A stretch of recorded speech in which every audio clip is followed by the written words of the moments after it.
She was just the quiet girl in the corner. Every diner has one. It's the kind of person who slips in through the back door before sunrise, ties her apron without a word, and starts working like it's nothing. That was her. She wasn't late. She didn't complain. She never raised her voice. Most people didn't even know her name. She took orders, cleaned tables, and stayed out of the way. While the other workers laughed loudly and gossiped by the coffee machine, she quietly wiped the counters or refilled the ketchup bottles. She always seemed to be humming some tune under her breath, just soft little melodies too low for anyone to recognize the song. Some of her coworkers didn't get it. They called her names behind her back. The ghost, mute girl, songbird, things like that. A few even joked that she was too shy to talk and probably talked to plants at home. It wasn't meant kindly. They laughed at her quiet ways and made fun of how she seemed to live in her own little world. But she never reacted. She just smiled, gently, and walked away. Even the regular customers overlooked her. They knew the loud waitress with the jokes or the grumpy one who always forgot the cream. But her? No one noticed the quiet girl who worked double shifts and stayed behind to mop the floors. Then something small changed everything. It was late on a Thursday night. The diner was almost empty. Only a couple sat in the corner booth sipping coffee. The fry cook was cleaning the grill. The radio in the kitchen had stopped playing. Everything felt quiet and still. She didn't know anyone was listening. She thought she was alone. While wiping the counter near the coffee pots, she began to sing softly. Not hum this time, but sing. It wasn't loud. It wasn't perfect. But it was real. Her voice floated through the kitchen and out into the dining area like a breeze carrying something warm and comforting. It was a sad old song, full of emotion, the kind of melody that made you stop what you were doing and just listen. The fry cook looked up. The couple stopped talking. Even the waitress who was checking her phone looked toward the kitchen. For the first time, people noticed her. Not because of how quiet she was, or how strange they thought she might be, but because of her voice. Wasn't what anyone expected. It was clear, gentle, and full of feeling. There was something raw in it, something that felt honest. She didn't see anyone watching. She was lost in the music. It's just a girl, wiping counters, singing like no one had ever told her she wasn't good enough. Maybe that was the magic. But it didn't last long. As soon as she noticed someone was watching, she stopped, turned red, mumbled something about needing to finish her shift. She walked away fast, head down, voice gone. Nobody said much that night. No jokes, no teasing, just quiet. The next day, the same coworkers who used to laugh at her whispered about her voice. "Did you hear her last night? Was that really her singing?" "She's actually ... good," but no one dared say it to her face. They didn't know how. She went back to work like nothing had happened, still quiet, still humming, still wiping counters. But something had changed. For the first time, someone saw her. For the first time, someone listened. The diner held a karaoke night every Friday. It was meant to be fun. Just the staff and some regulars staying after hours, singing old songs, drinking sodas, and laughing too loudly. Most of the time, it turned into a bit of a joke. People sang badly on purpose. Some made silly dances. No one took it seriously. Never joined. Every Friday, she stayed in the back, cleaning dishes or wiping down shelves. When people asked why she didn't sing, she just smiled and said, "Maybe next time." They didn't push her. Some rolled their eyes. Others whispered that she probably couldn't handle the attention. "She frees like a scared rabbit," someone said once. It became easy to forget she was even there. But that night, something strange happened. As the night went on, people clapped and laughed, singing louder and messier. Then someone walked up to the sign-up sheet and scribbled her name onto it. Not her full name, just the nickname they used to tease her, Songbird. When the host read it out loud, the whole room went quiet for a second. Wait, is she really going to sing? One person clapped, sarcastically, as they all turned toward the kitchen, expecting her to run or hide. But she didn't. Slowly, she came out from the back, wiping her hands on her apron. She didn't say anything. She just walked to the little mic stand set up near the jukebox. The room went still. No one expected what happened next. The music started, an old, slow song with a soft piano intro. Everyone knew the tune. But when she opened her mouth to sing, it felt like the whole diner stopped breathing. Her voice wasn't just nice. It was beautiful. Soft, but strong. Sad, but hopeful. It wasn't the kind of voice you hear on the radio. It was the kind of voice that made you feel something in your chest.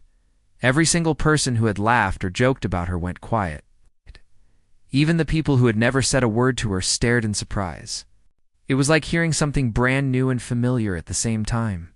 She stood still, holding the mic with both hands, eyes closed. No fancy moves, no big gestures. Just her voice. By the time the song ended, no one moved. For a second, it was like the diner forgot to clap. They were just stunned. Then someone stood up and clapped once.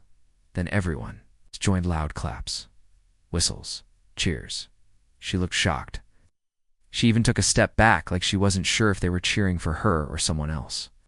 But they were, for the first time. All eyes were on her and, not in a mocking way. One of the cooks shouted, "Where did that come from?" Another server said, "Girl, why didn't you tell us you could sing like that?" She didn't know what to say. She just smiled shyly and stepped away from the mic. Her hands shook a little, but her eyes were brighter than anyone had ever seen. Before that night, everything changed.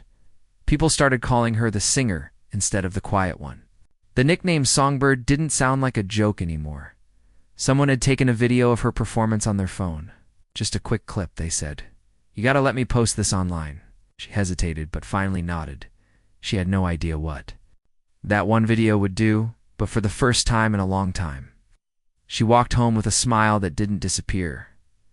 And back at the diner, people kept watching the video again and again, shaking their heads in disbelief. "She works here?" Someone asked. "Yes, but maybe not for long." The video went online that same night. It was short, less than 2 minutes. Just her standing there in her work apron, holding the mic with both hands, singing that old slow song. The lighting was bad, the sound a bit rough, but none of that mattered. Her voice came through clear, and the emotion in it hit like a wave. At first, the video got a few likes, then a few shares, then hundreds. By the next morning, it had thousands of views. By the end of the week, it had over 1 million people. Didn't just watch, they reacted. They commented things like, "This gave me chills," or "How is she not famous yet?" Some even said they cried while listening. A few big pages reposted it, calling her the hidden voice of the diner world. Back at the diner, things felt different. Customers who had never spoken to her before suddenly wanted to know her name. People started asking if she was the girl from the video. Some came in just hoping to hear her sing again. One man even brought his whole family. Sat in her section and asked politely, "Do you take requests?" She laughed nervously, shaking her head. "I'm just a server," she said. But everyone knew she was more than that now. Her coworkers were shocked too.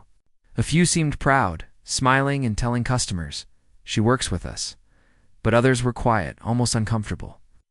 Maybe they remembered the times they made fun of her. Maybe they realized they'd been wrong. She didn't say much about the attention.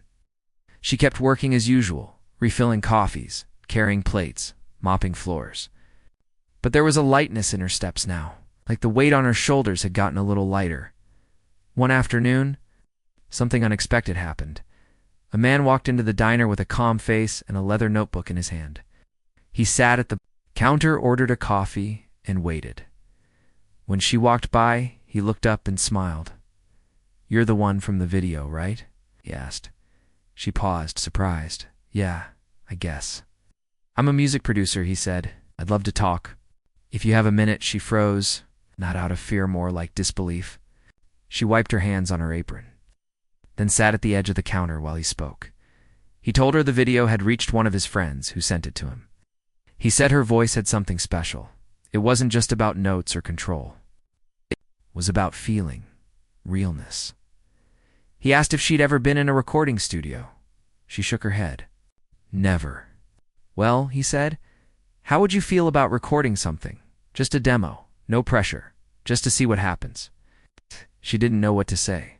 For a moment, she thought maybe it was a scam. then he gave her a card with a real name, a real company, and a real studio address. It didn't feel fake. It felt serious. Still, she was nervous. She looked around the diner, her safe place, her routine, her quiet little world, and then she looked back at the man offering her a chance she'd never imagined.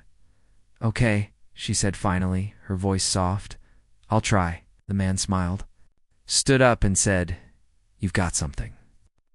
As he left, she stood there in silence, holding the card in her hand. One of the regulars at the diner leaned over and said, "You're really going somewhere, aren't you?" She didn't answer. But deep down, she felt something she hadn't felt in a long time. Hope. She stood outside the studio door, heart racing, hands cold. The building was plain from the outside, just bricks and a small sign with the studio name, nothing fancy. To her, it felt like the edge of a different world. She had taken the bus across town, clutching the business card in her coat pocket the whole time. The whole ride, her mind had been full of doubt. What if they laugh? What if I'm not good enough? What if they change their mind when they hear me in person? Still, she walked in. The receptionist smiled at her gently, as if she could tell how nervous she was. "You must be here for the demo recording," she said. She nodded quietly. Soon, the same producer she'd met at the diner walked out from behind a glass door and waved her in. "You made it," he said warmly. He didn't treat her like a joke. He didn't treat her like she was just a waitress pretending to be a singer. He treated her like a person who belonged there. Inside the studio, everything was different from the diner. The walls were padded, the lights were low, and there were buttons, screens, and wires everywhere. But the microphone looked familiar. It reminded her of the karaoke mic back at the diner. Only this time there was no noise, no clinking dishes, no background laughter, just silence. They gave her headphones, told her to take her time, no rush, no pressure. She stood in the small recording room, looked through the glass at the producer sitting behind the control board, and took a deep breath. Then, she sang at first. Her voice shook a little. The nerves were still there. But then, slowly, she settled into it. Her voice warmed up, her hands stopped trembling, and something inside her opened up. She sang one of the same songs she had done at karaoke night, the one that had started it. Only this time she poured her heart into it. Every word, every note, every memory. She didn't just sing, she told a story. When she finished, the room was quiet. She took off the headphones and waited. The producer clicked a button and spoke through the speaker. That was incredible. She felt her chest rise with surprise. "Really?" He nodded. "We've got something special here. Let's try a few more." They spent hours in that studio, trying different songs, slowing some down, changing keys. He gave her tips, but never tried to change who she was. He didn't want her to sound like someone else. He wanted her to sound like her. By the end of the session, she was tired, but happy in a way she hadn't felt in years, as they walked out of the studio together. He said, "I want to help you make a small album. Maybe 4 or 5 songs, just enough to show people what you can do." She stopped walking for a second. "Why me?" she asked. He smiled. "Because you have a voice people feel. That's rare. That's real." She didn't know what would happen next. Would anyone listen to the songs? Would it change anything? She wasn't sure, but something inside her had changed. She had sung in a real studio. People had listened, and no one had laughed. She took the bus home in the dark, holding a small flash drive in her hand. It had her songs on it, her voice, her heart, and even though the night was quiet, she couldn't help but smile. Maybe her life was about to change. Maybe all those days of being mocked, ignored, and laughed at were just the beginning of something beautiful. She didn't know what tomorrow would bring, but for the first time, she felt ready for it. The next few weeks felt like a dream. Every few days, she went back to the studio. Each time, she grew more confident. The microphone didn't scare her anymore. The nerves still came, but they didn't control her like before. They recorded 5 songs, 2 covers, and 3 originals. The originals were based on stories from her own life. One was about feeling invisible. One was about holding in tears. And the last was about hope, the kind that shows up quietly when you least expect it. She didn't write down fancy lyrics. She didn't try to sound like anyone else. She just sang honestly. That's what made the song special. The producer helped. With the music, adding soft guitar and piano to match her voice, he called it a raw, emotional sound. She just called it her truth. While the songs were being mixed and finalized, she kept working at the diner. She still cleaned tables and refilled coffee like nothing had changed, but people noticed something different in her now. There was a light in her eyes, a small smile that stayed longer. A quiet confidence. One day, her manager pulled her aside. "You okay?" he asked.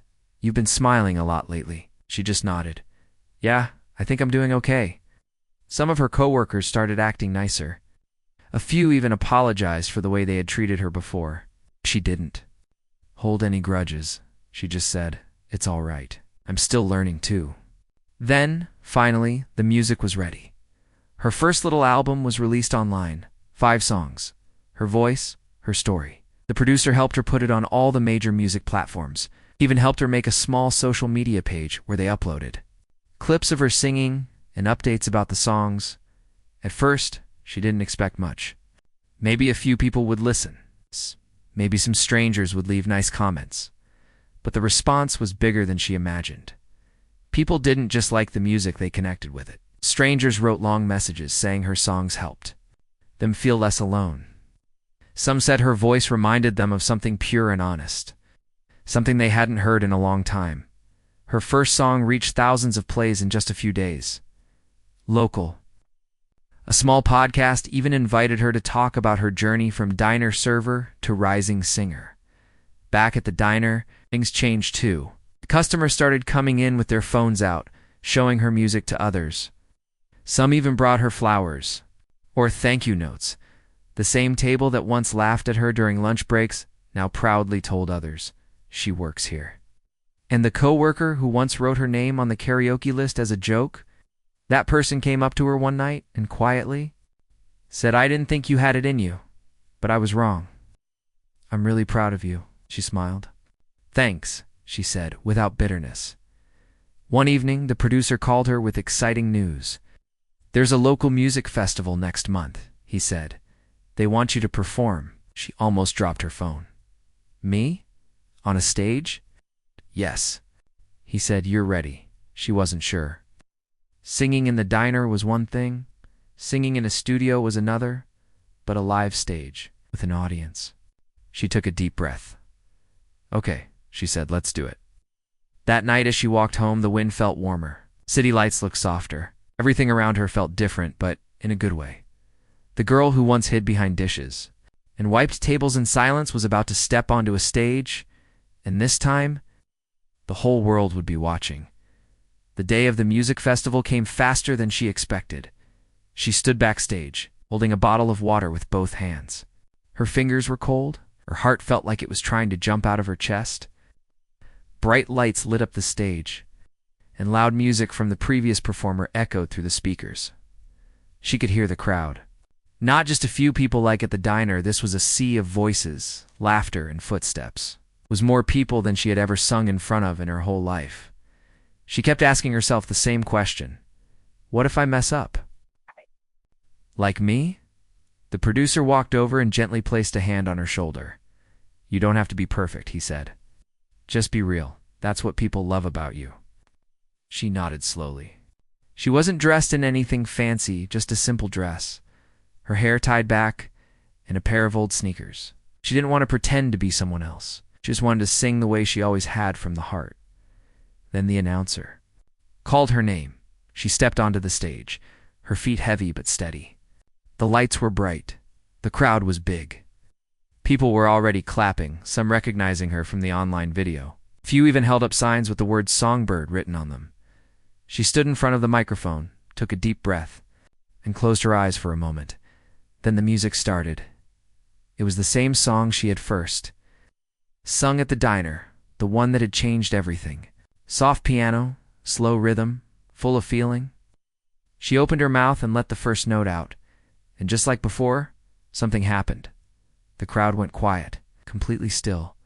Her voice floated out, gentle and clear, filling the space like warm light. It wasn't about showing off. It wasn't loud or fancy. It was honest. It was raw. It was real.